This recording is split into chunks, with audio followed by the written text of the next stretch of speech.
Cheers.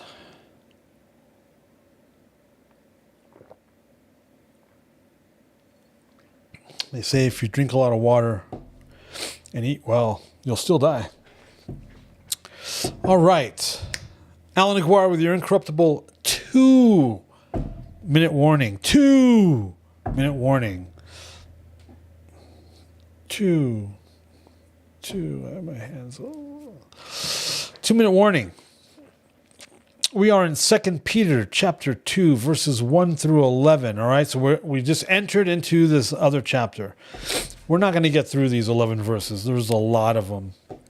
The title in the English Standard Version says false prophets and teachers. False prophets and false teachers.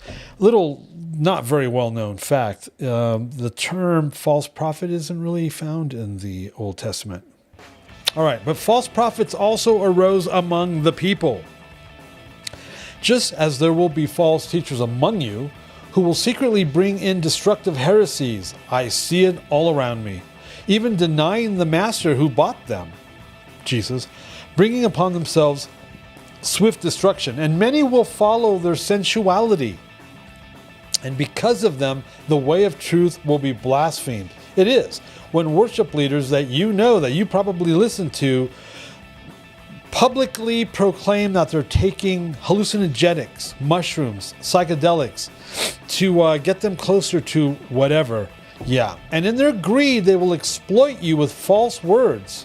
Their condemnation from long ago is not idle, and their destruction is not asleep. What condemnation from long ago? Well, Jude even talks about it, right? This is like, if you're this guy, there's your wrath. It happened in the desert. For if God did not spare angels when they sinned, angels sinned, but cast them into hell and committed them to chains of gloomy darkness to be kept until the judgment,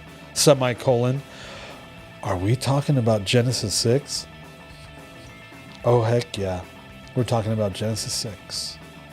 If he did not spare the ancient world, but preserved Noah, a herald of righteousness, with 7 others, when he brought a flood upon the world of the ungodly, yes, God has been known to wipe out the entire race of humanity because of their DNA was not intact. If by turning the cities of Sodom and Gomorrah to ashes, he condemned them to extinction, making them an example of what is going to happen to the ungodly, Hold on a second. Hold on. Did you know that sulfur was the main cause of death in Sodom and Gomorrah? So even in God's judgment, he was merciful, because when the hail balls came down of sulfur, the people passed out, and then they were destroyed. That's grace. That's mercy. That's my God. See you tomorrow.